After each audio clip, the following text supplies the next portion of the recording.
दोस्तों बचपन से लेकर बड़े होने तक हम सभी अपना एक आइडल, अपना एक रोल मॉडल चूज करते हैं जिन्हें देखकर हम अपनी लाइफ में कुछ बड़ा करने के लिए मोटिवेट होते हैं। लेकिन जब हम 16 और 18 साल की उम्र में आते हैं तो रोल मॉडल्स पर हमारी थिंकिंग जो है वो चेंज हो जाती है, जिसके बाद हम अपना रोल मॉडल उस व्यक्ति को चुनते हैं जो कि दिखने में हैंडसम हो, जिसके पास बेशुमार धन दौलत हो और हर लड़की जिसकी दीवानी हो। और जिस व्यक्ति में ये सभी क्वालिटीज होती हैं हम उन्हें अपना रोल मॉडल चुन लेते हैं। लेकिन उस टाइम हम ये नहीं सोचते कि उस व्यक्ति का चरित्र कैसा है, वो अपनी लाइफ में आने वाली प्रॉब्लम्स को फेस कैसे करता है। अब दोस्तों यहाँ मैं फॉरेनर्स यूथ की बात नहीं कर रहा हूँ, मैं बात कर रहा हूँ हमारे प्यारे देश भारत के यूथ की, जो कि पैसे और फेम से अट्रैक्ट होकर अपनी लाइफ में अपना एक गलत रोल मॉडल चुन लेते हैं। तो अगर आप अपने जीवन में अपना एक सही रोल मॉडल चुनना चाहते हो तो हमारे प्रभु श्री राम को चुने, क्योंकि इनकी फैन फॉलोइंग किसी भी सेलिब्रिटी से बहुत ज्यादा है। तो आज मैं आपको प्रभु श्री राम की 5 ऐसी क्वालिटीज के बारे में बताऊंगा जिसे भारत के हर यूथ को फॉलो करना चाहिए। Number 1, never egoness. दोस्तों ये तो हम सभी जानते हैं कि प्रभु श्री राम भगवान विष्णु जी के अवतार थे। प्रभु श्री राम महाशक्तिशाली थे। उन्होंने भगवान शिव का विजय धनुष तोड़ा था, लेकिन उन्होंने कभी भी अहंकार में आकर अपना आपा नहीं खोया, बेवजह अपनी शक्तियों का प्रदर्शन नहीं किया, हमेशा छोटे और कमजोर आदमी का साथ दिया और खुद भगवान होने के बावजूद भी एक साधारण व्यक्ति की तरह अपना हर कर्तव्य निभाया। तो इससे हमें ये सीख मिलती है कि अगर हमारे अंदर भी कोई शक्ति या टैलेंट है तो हमें उसका प्रयोग दूसरों की भलाई के लिए करना चाहिए, ना कि अपनी शक्तियों का गलत इस्तेमाल कर दूसरों को दबाना चाहिए। क्योंकि प्रभु श्री राम भगवान इसीलिए नहीं थे कि उन्होंने अपनी शक्तियों का प्रदर्शन कर लोगों को अट्रैक्ट किया था, बल्कि उन्हें भगवान इसीलिए माना जाता है कि उन्होंने अपनी शक्तियों का इस्तेमाल सही कामों और लोगों की भलाई के लिए किया था।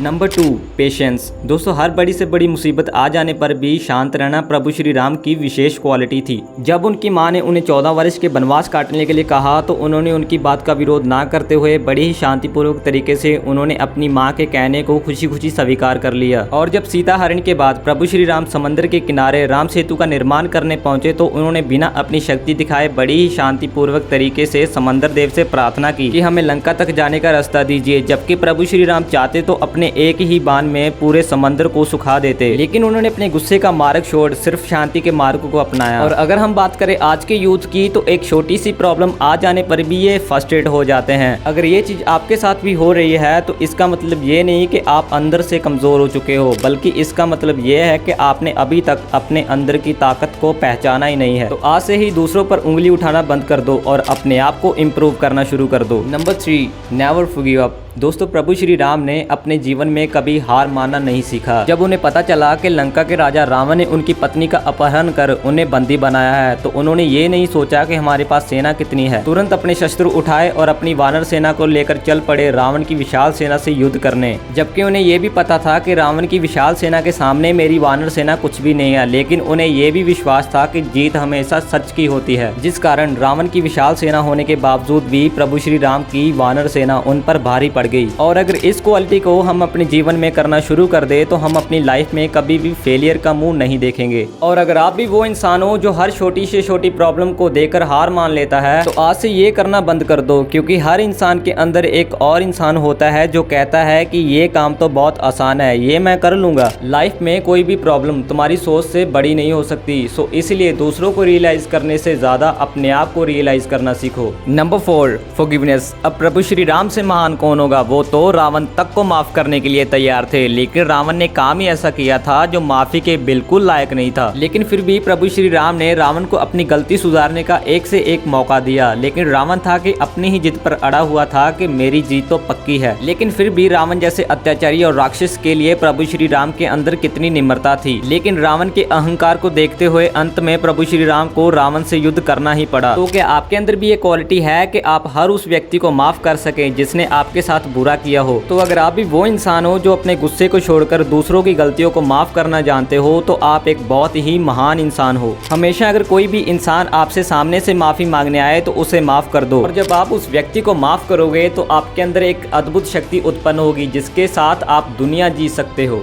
Number 5, the man of character. अगर हम प्रभु श्री राम और रावण में कंपैरिजन करें तो सबसे ज्यादा ताकतवर कौन है? रावण। सबसे ज्यादा बुद्धिमान कौन है? रावण। वो तो अलग विषय है कि प्रभु श्री राम ब्रह्म के प्रतीक हैं और और भगवान विष्णु जी के अवतार हैं, लेकिन जब वो लीला कर रहे हैं मानव रूप में तो सबसे ज्यादा योग्यता रावण के पास है। रावण अमीर सबसे ज्यादा है, उसकी सेना सबसे बड़ी है, यहाँ तक के रावण पुजारी भी सबसे बड़ा है। रावण त्रिलोक का विजेता है, लेकिन अगर हम प्रभु श्री राम की बात करें तो ना उनकी सेना बड़ी है और ना ही वो अमीर हैं, लेकिन फिर भी प्रभु श्री राम अपनी छोटी सी वानर सेना से रावण की विशाल से विशाल सेना को पराजित करते जा रहे हैं, क्योंकि प्रभु श्री राम के पास वो क्वालिटी है जो कि रावण के पास नहीं है, और वो क्वालिटी है प्रभु श्री राम का चरित्र। कवि तुलसीदास लिखते हैं कि राम चरित्र मानस, यानी राम के चरित्र को मन में धारण कर लीजिए। तो अगर आप इस क्वालिटी को अपना लेते हो तो जीवन में चाहे कितनी भी बड़ी से बड़ी प्रॉब्लम आ जाए, चाहे कितने हजारों लोग आपके खिलाफ हो जाएं, लेकिन अगर आपका कैरेक्टर साफ है दूसरों के प्रति तो दुनिया की कोई भी ताकत आपका बाल भी बांका नहीं कर सकती। तो अगर आप भी अपने जीवन में प्रभु श्री राम के चरित्र को धारण करते हो तो दुनिया की हर ताकत आपके सामने झुक जाएगी, लेकिन उसके लिए शर्त यह है कि आपकी शक्ति का स्रोत सिर्फ प्रभु श्री राम होने चाहिए, ना कि रावण। और अगर आप चाहते हो कि ऐसी ही लाइफ चेंजिंग और मोटिवेशनल वीडियो मैं आपके लिए लेकर आऊं तो उसके लिए कमेंट बॉक्स में कमेंट कीजिए। तब तक के लिए जय हिंद, जय भारत।